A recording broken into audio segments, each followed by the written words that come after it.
and 34, and a multiple-time guest on the program, now joining us for the first time as the bench coach of the New York Mets, my man John Gibbons. I was saying this to you before we just started. I was so pumped when I heard this news because obviously personally I've got ties to the Mets my whole life and have been so excited about this. I want to delve into all of it, but I gotta go with this. I always joke about Met legend John Gibbons every time I have you on this show. How cool is it to come full circle after your time with the organization as a player and now be a part of it again in this role? Hey, Case, well, first off, man, it's good to see you. I'm glad you had me back, man. It's one of my favorite spots right here. It's like it's like I returned to the scene of the crime. I probably spent 20 years of my my life over there. Part as a player and then in the coaching in the system. And my ultimate goal after my playing career was over was I want to get to the big leagues as a coach with the New York Mets. I just paid my dues in the minor leagues. Never happened, right? And then I end up leaving. I end up in the Blue Jays, and sure enough, everything just kind of fell into place. It happened fast, but I don't know if I want to say it's a dream come true, but it was kind of my ultimate goal, right? Is to get on the coaching staff there, and because I was there during, I guess they still call them the glory years. The last time they won back in the mid '80s when the teams were really, really good. So I'd love to be a part of all because of your play. Oh, don't you forget it, brother. Don't worry about number of at bats. Hey, it doesn't.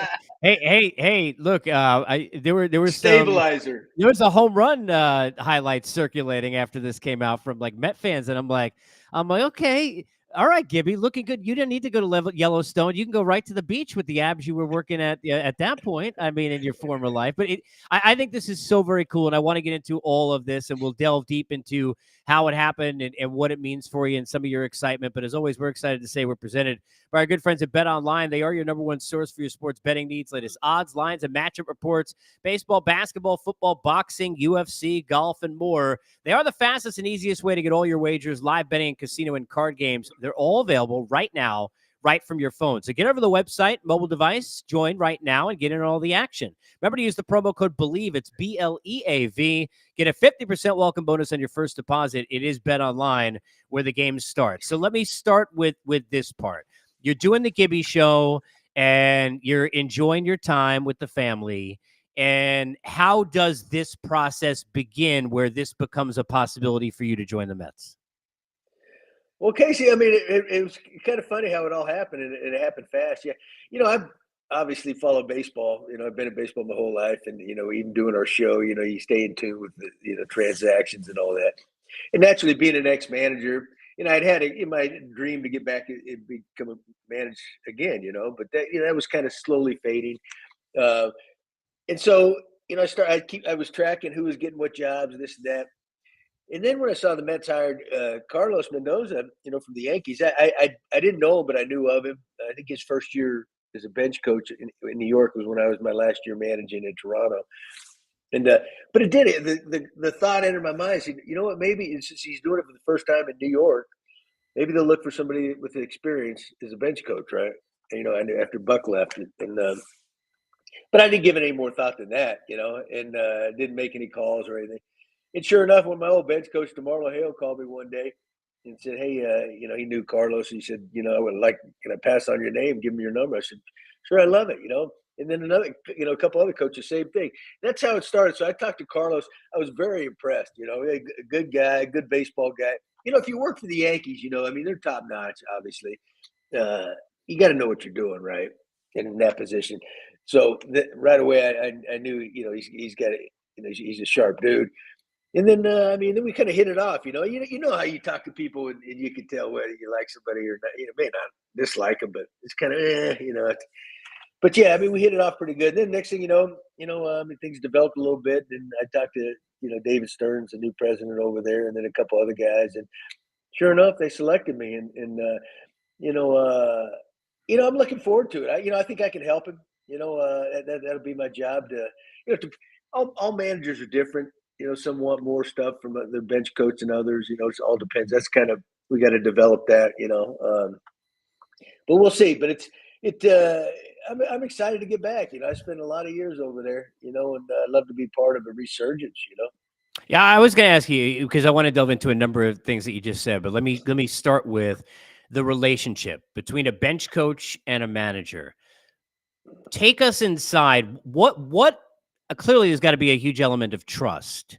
But what is the role, the way you see it, of a bench coach? When you were a manager, what was the role of your bench coaches? And how do you see kind of what the role is for those who are sitting, fans who are watching or listening? What's the role of a bench coach at the major league level? Yeah, Casey. I mean, it's different for everybody because, I had a couple of different bench coaches. Then after I got fired the first time in Toronto, I went to Kansas City and worked for two managers over there as the bench coach, Trey Hillman, and then Ned Yost came in. And so, I mean, it really depends on the manager and what he wants. Being an ex-catcher, I've always felt like I understood pitching. I could recognize pitching, and that was always my strength. And so, I kind of just focused on that. I would spend a lot of time with the pitching coach, bouncing things off, and occasionally talk to the bench coach, right? In the bench coach, he would take out. We get blinders on, right? As you're a manager, you're watching the game. You're really locked in on the mound and what your next moves are. The bench coach kind of keeps everything together. It reminds you of different things. Okay, this may happen. This is coming up. We're in this inning. So and so, we pinch hit here. They got so and so going. Those kind of things. Pinch run and pinch defense. When you get a lead, those kind of things. Defense and all that stuff. No doubles, all that stuff. Because manager, you really at least I was anyway. I can only speak for myself. But then like when I went over to Kansas City, my first job was with Trey Hillman, and we were old friends. And we talked a little bit more, about things. He was the first time doing it. Then Ned Yost replaced him, and Ned had been doing it. And Ned knew what was going on, another ex-catcher. So there was very little of that, other than just I take care of the peripheral stuff.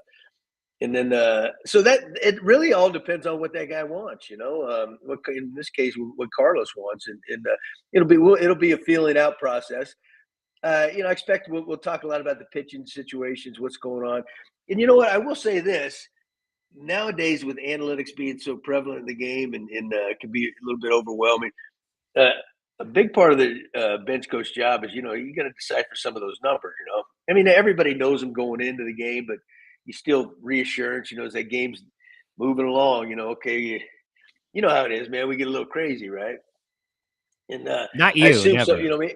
I can't even believe not you. I ain't smart enough to get crazy, Oh, man. come on, man. You're eccentric. Simple, I like to stupid. eccentric. Not yeah. Well, hey, look, that works for anything. Yeah, you mentioned Mendoza and talking to Carlos for the first time. And I think this is a huge advantage that you bring to this is you understand what it takes to win in New York and what it is like to be in that cauldron. Now, he comes from a different place because he's already done this with the Yankees. How much does it benefit him rather than just being, even if he was a guy, Gibby, let's say, who was qualified, but was a bench coach somewhere else, Milwaukee, anywhere you want to name that's, let's say, a mid-level market. How much better suited and ready is he, having seen already what that gauntlet is of the New York media and now coming over just cross town and becoming a manager for the first time with the Mets?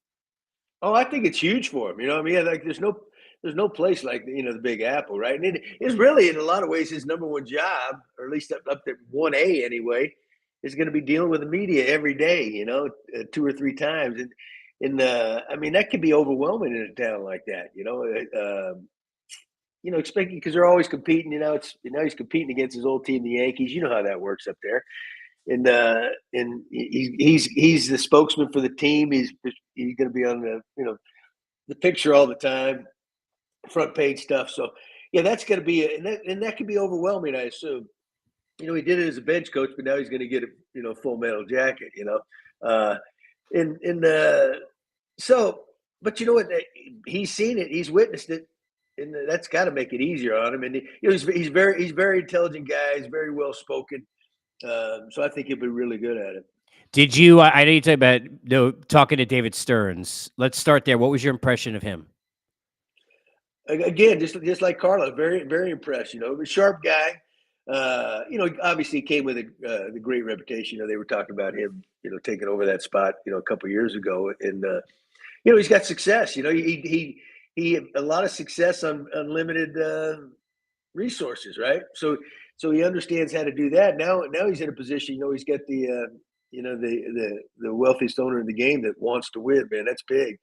And so he's got a little more, he's got some more toys to play with. Right? So. I mean, it's a kid in a candy store. I mean, for him, I mean, between Craig Counsell gets $40 million and goes to the Cubs, and David Stearns gets to now run a Mets with Steve Cohen. Did you talk to Cohen at all during this process? No, I haven't spoken with him. I Okay. look forward to meeting him, because, everything I heard, everybody says, everybody loves him. And you can't say anything good about somebody, if all they want to do is win.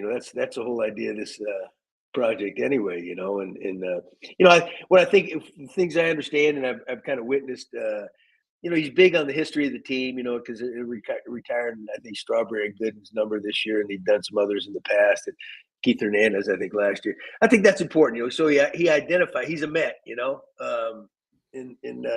I think that's important that you cling to your history a little bit. When you looked at the opportunity to become a bench coach, clearly, and I don't think this is, I don't think this is necessarily a secret that anybody who's ever managed and managed at a high level wants to manage again at some point. The bench coach spot, not necessarily here in New York, but anywhere, is that, hey, I'm still in the mix. You can kind of feel it out. And if you'd like to manage again, and that continues to be a thing, this may enable you to go and do that. How much of the thought process was that in for you, that this gives you an opportunity, should you decide that it's the right thing for you in the future, Gibby, that you can take another job and maybe manage again at the big league level? Case, really, that's not even really a part of it. I want to get back in the game because I miss the competition. But I got to tell you what, the pressures of the game and a lot of the BS that goes with it, I have not missed that at all, right? And there's still pretty pressure on me to perform and help Carlos, get but it's not the kind of pressure he's feeling. He's gonna feel. So I'll go in there and do my job, and I kind of keep things steady for him and help him out. And who knows what happens down the road. I am getting a little bit older, but hey, I've always been pretty good at doing nothing now. I tell you that. That's since I was a kid. So, and sitting behind that microphone once a week, which I was doing on the podcast, wasn't too bad either. No, it's not bad. And but I think but you do it every day, don't you? Well, yeah. Well, the two things go together, though. Yeah, but I can't. I mean, look, helping coach my son or sitting there and managing through a television. One thing, I'm not bench coaching or managing at any time, but I do think that one thing that you were doing when doing this side of it that shows off the skills that are certainly part of why you're getting this job and why you were the manager that you were, is that you relate to people. And you've got a great way about you. Look, I say eccentric. I mean, you're nuts in a lovable way. I mean, for sure. But you disarm people. Well, yeah, but you disarm people in a way, Gibby, that in knowing you over the years, and I think that this is how you've always resonated with players, they feel comfortable. They can go into your office. They can talk to you. That's an important part of a bench coach. Sometimes it's not going to be the manager, to be able to have that kind of relationship. How much are you looking forward to that again? How much did you miss the relationships with players that you had built over the years? And how much are you looking forward, Gibby, to that aspect of it now with these new players you'll be with for the first time? Yeah, well, like I said, I miss the competition, but I miss the clubhouse. I miss the boys. You go off to spring training in February, and you're with them for 8 straight months. And I've been in some of their shoes, not as successful, but I love the life, right? And I miss the joke telling, the BS that goes on in the clubhouse, and then of course the competition when the game starts. So yeah, and the manager's got it. It's a different role than his coaches, right? I mean, the manager's got to keep that fine line. He helps if you get along with him, but you don't necessarily always have to. But he's making decisions on careers and playing time, all that stuff, right? Where the coaches can kind of a lot of times put out some fires, and they can almost get a little bit closer to some of the players than the manager really can. But I do think it's important, that you have fun with these guys, because it's such a stressful, high pressure environment, that I think that helps, kind of brings everybody together, and it kind of lights some things up. And, guys play better when there was, players always take on the personality of their manager. They really do. And the coaching staff, and so, hey, we're here to have fun. You're always better when you're having fun doing something, right? So I look forward to that because I really miss that. Yeah, it's the biggest thing I hear over the last 20 years from players when they talk about any great manager or coach, depending upon the sport, is the balance, if you will, that they present of, I don't know if he thinks that we're in turmoil and we lost 8 in a row, or if that we're the greatest team in the world, we won 8 in a row. Because that guy is always there every day, ready, willing to work, getting at it, doing the things he needs to do. And because of that, the players then, right, don't internalize all of that pressure that playing in New York brings. And especially if you're struggling and things of that nature, how much of that is more important even in New York? I mean, I reference your playing career, and I'm not going to put the legendary playing career in quotes because it was legendary because it is to me, and that's all that matters in terms of your Met In my career own as mind. a player and in your own mind. But you got to be a part of and understand as a player what playing in New York is like. You got to understand as a player what it's like to be in front of a fan base and a media that is a little bit different, right, than everywhere else. How much does that prepare you to then communicate with these players because you've seen it? I mean, I think it's a different element. Even in your short time there as a player, you obviously managed against the Yankees forever, but talk about what you noticed playing for a team in New York that's different from everywhere else that you've seen in the league. Well, Case, I think number one, hey, they don't let you up there. If you're looking for some peace and quiet, you're not going to get a whole lot of it in that town, right? Now, when things are going good, the teams play well. There's nothing better, but it can flip and turn into just the opposite when things go south, right? And so you just got to understand. That's why I think it's important everybody stay steady, because you're going to go through the ups and downs, and but it's a good team. I mean, 2 years ago they won 100 games, right? Won over 100 games, and then last year it was one of those years things didn't work out, right? So there's a lot of talent there, which is a good thing. It's not like you're going to work for a team that's you got no shot, right? But there is New York is so different. I can remember my first, I showed up there. I was young. I was 21, but I hadn't been to New York, especially in the athletic world anyway. I don't even know if I'd ever been there, but I thought, because I'd seen the movie Escape from New York when I was a kid. And I go, I said, damn, this is just like that, man. Because I can remember opening day at Shea. I was catching in 1984, played the Expos, and Ron Darley was pitched. I think we got beat like 10-0 or something. But Pete Rose was playing for the Expos first base that year. He comes to the plate, and somebody threw something. I think it was a grapefruit, like went right past us. And because I'm standing home plate, he's getting in the box. I'm going, you got to be kidding me, man. Meanwhile, the hotel I stayed at that morning on the way to the park, I go out of the parking lot. There's like 3 or 4 cars up on blocks. People stole their tires, and there's like, I'm going, where the heck am I, man? And then I went there, and people are throwing stuff, and then of course, I got up to like a 1 for 15 start. So that didn't help things. Next thing you know, it was 1 for 25 or something like that. So it's like, I had never necessarily experienced all the good back slapping, but I saw how, I think that's one of the reasons why that, the 86 team will live in infamy, right? They had so many screwballs, but they were so good.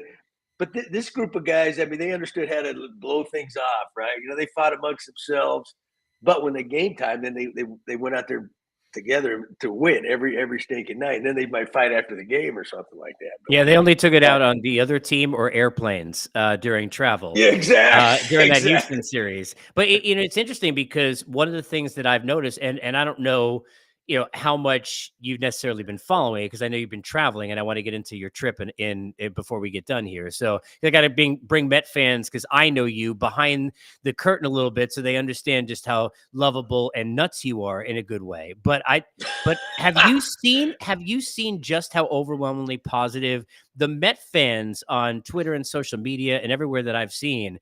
I mean, literally to a T across the board, positive and excited to have you as the bench coach. What does it mean to you that so many Met fans are so excited to have you back with the organization? Case, I really wasn't aware of that, to be honest with you. I was on Twitter and all that stuff, for my podcast, but I really don't follow it too much. But that's good to hear. It's maybe they're hoping, hey, finally we drafted him in the first round. Maybe we'll get something out of him finally. All these years later. Yeah. If you think about it, in 1980, the Mets had 3 first-round picks. Strawberry was number 1 in the nation, right? Went on to have a great career. He had a troubled, off the field life. But Billy Beane was the third pick. He That's goes on right. to be Moneyballer, right? And then I was the 24th, and I become a coach. So I don't know. When Frank Castle was a GM back then, would that be considered a success? I mean, we all stayed in baseball, I think certainly your career has been a success, but now your Met career can be a success coming back in this second variety and helping lead this team to a championship as part of the franchise again, right? I I mean, guess Frank knew. Cassia knew he was drafting a coach in the first round. I don't know. That's I'm pretty just trying to smart, I get a guess. Netflix documentary sold for you, Gibby. We're talking to the great John Gibbons, the bench coach of the New York Mets. So a familiarity with these players, obviously, and I know because we've been talking about the sport a lot over the last year. Even since you've been managing, you're concentrating a lot and watching plenty about what goes on. Clearly, the Mets 2 years ago more in the focus with Buck in that group over 100 wins than they were a year ago. But you're well aware of all the Scherzer and the Verlander and all the guys who are out. What's your familiarity with the players that are on the team, and give me an idea of your level of excitement of getting to know guys like Pete Alonso and Francisco Lindor, who obviously you competed against a million times in the American League, and some of the guys on this roster. Yeah, I know the names. I know a little bit about them. I know all about Pete. Every time I turn around, he's on that home run hitting contest, or he's in the finals or winning it. Lindor, like you said, I've seen plenty of it. I know how dynamic a player he is, uh, yeah, it is. It's a good core group, and I've heard nothing but good things about them. And they've had success. It's not like they're searching for success; they've had it, right? And then a piece here or there could you never know, brings it back to that 100 win season again. You don't know. It's a tough division now. The Phillies have kind of come on, and Atlanta's doing what they're doing. But everything I've heard, it's kind of it's a tight knit group. That's important, especially like you were talking about in a town like New York.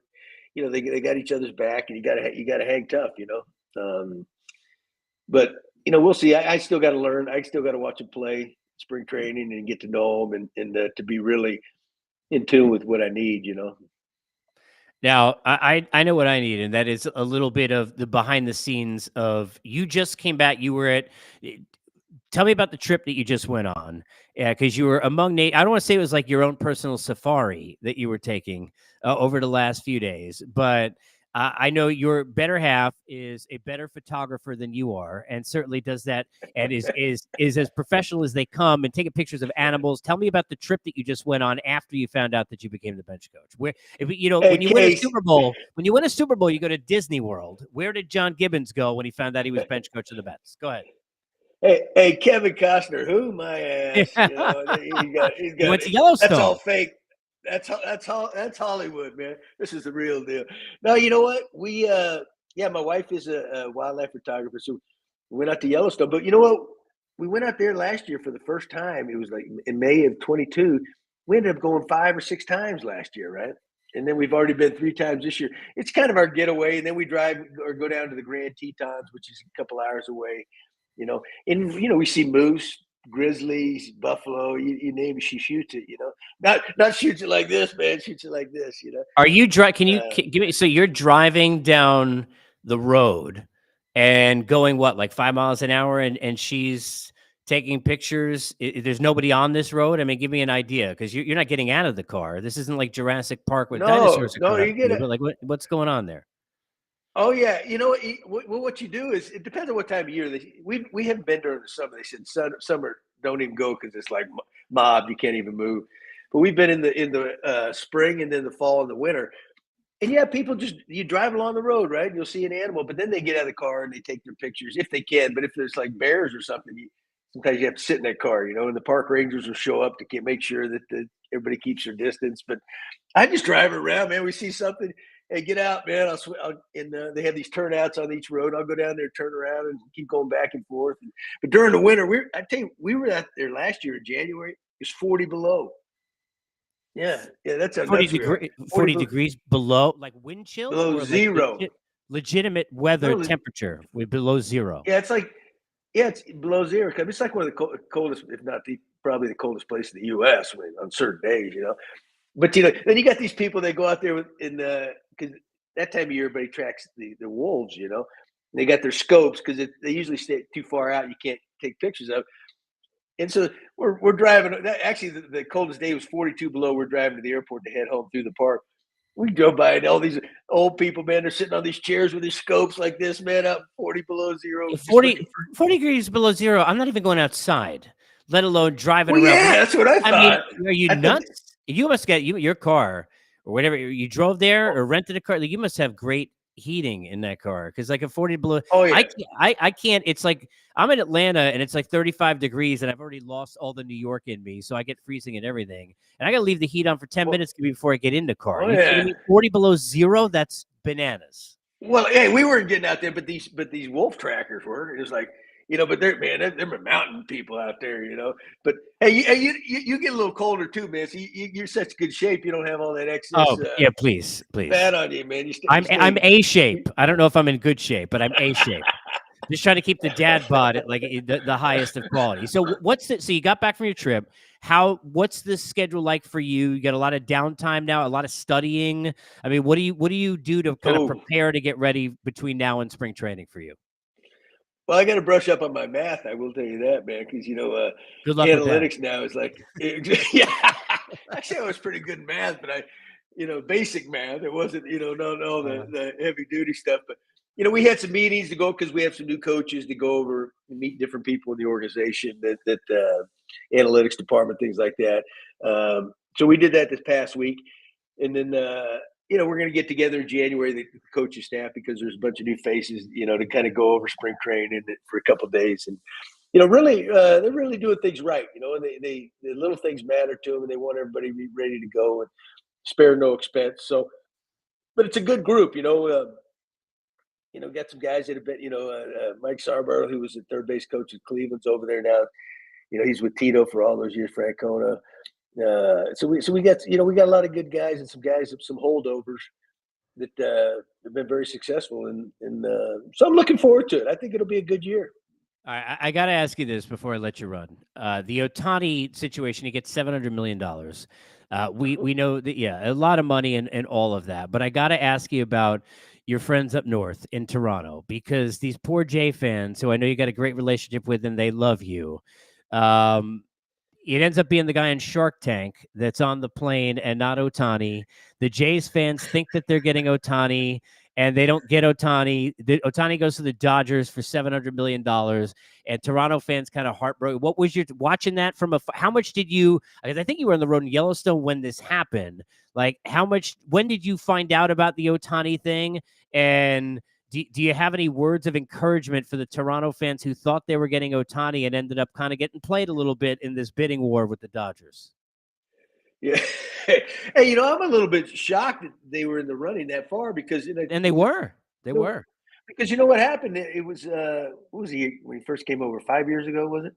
Anyway, I was out in Salt Lake, actually, visiting some relatives. My wife's family was out there, and I got a call from Ross Atkins and said, "Hey, we're on the final five of Ohtani's list." Or was it? No, maybe it was a bigger list than that. And he said, if we make the final five cut, then you got to fly to California. I'll meet you out there. We got to meet with Ohtani and his agent, right? This was 5-6 years ago, whenever he first came over. Turns out we didn't make the cut, of the final five, so I didn't have to go, obviously. So I'm thinking, well, if we didn't make the final five back then, surely he's not going to be on the net. So when I'm hearing all these news reports, I'm going, this is all BS, man. He ain't going there, man. He turned it down. Well, we didn't make the final five back then. Sure enough, I guess they were in the final two, maybe final 2 or 3. And so I was excited because he would love it up there, and they got the money. They definitely got the money, but he's probably a huge Japanese population out on the West Coast, and it's tough to beat, that setup out there with the Dodgers, but $700 million, heck, that's more than half of the value of some of these franchises. It's the craziest. Give me the stat I keep getting stuck with is, if I would have told you you're sitting there managing against Mike Trout, he's the best player in the world, and we all know that. And here's a guy in Trout who's making $462 million, right? A huge deal over 12 years. If I would have told you that any player during your life would get almost 300 million more than that person in less than 2 years, you would have told me I was nuts. I mean, Trout's the best player in the game. Nobody could do what he does. He probably getting underpaid. It's a coup that the Angels kept him. This dude getting almost $300 million more than Mike Trout. And I don't even know that it's not deserved, because there's nobody that's bringing the business money that he's bringing. Nobody's bringing the sponsorship he bring in. Nobody that can do what he does. I mean, it's freakish, but at the same time, what people don't think about is the 70 million, and they deferred most of it, which is crazy. They're paying him $2 million a year for. I mean, they're gonna be paying. Forget the Bonilla deal. Steve Phillips, our buddy, is off the hook because they're gonna be paying Ohtani until he's like 70 years old. But the idea of what he makes them for business, people just don't understand. That's what it's about. I mean, he's gonna make the Dodgers so much of that money back off the field. Forget on it. Oh yeah, Crazy. yeah. They're not people that give out that kind of money. They're not stupid. You know, there's reasons why they can do that. But it just shows you though what you were just talking about. They had Trout and him, and they didn't get in the postseason, right? So it takes a team, and you know the individuals can help put you over the top, but you need more than one or two players to really get to the promised land. You know, and now he's got that with the Dodgers, right? You know, if their pitching's good enough. But you know, the Dodgers. I mean, and they. But you know what though, Case? Hey, you know, they got as much talent or more than anybody in baseball now. They really do. But they've won one world championship, and that was in that COVID year. That doesn't even count. You know, you got to go back to the 70s or 80s probably. So, you know, it's one thing to have all this and win, but, you know, the sooner or later you got to win it all, don't you? I always view the Dodgers kind of like the Yankees, right? You got the resources, all everything you got. You know what? But getting in the playoffs, that's so what? You're supposed to, right? Especially with the wild card setups now. You know, you're supposed to win championships. That's the good thing about all the time you spent with the Jays and now being with the Mets again. You could still just give the Yankees shit and all the fans will love you. I mean, that's oh yeah, man. Let's go. I am so pumped for you. You know that. And so excited to see how all this develops, and enjoy the time between now and when you get out to spring training, and enjoy the time with the family. Careful in the car when you're chasing wolves. And we'll do this again and catch up as the season goes on, man. I'm really pumped for you, Gibby. Really excited. Hey, Case, thanks for having me back on, pal. Let's do it. We'll do it again, man. You're the best. And always a pleasure. You know, we actually I mean, go ahead. You know, we may hit Yellowstone again one more time before I go to spring training. I got to get my fix, you know, before. But it may, unless it's 40 below. Right. I'll send you some pictures. I mean, why don't you go somewhere where you can get a tan, like go relax and like enjoy yourself somewhere on a beach, you know? I mean, come on, man. We talked about earlier. You gotta work those abs. You gotta work those abs. You gotta work those abs. These abs and this aren't what they used to be, brother. You try to hide them. At least you're. Yeah, at least you don't have any sores on your lip you're trying to hide from the camera today. So that's there he is. You remember that? Because that was from too much sun, man. A fever blister. Yeah, right. That's what they all say. There he is. Gibby, you can catch him on the Mets bench, me on Unfiltered, everywhere you get your podcast. Is always presented by our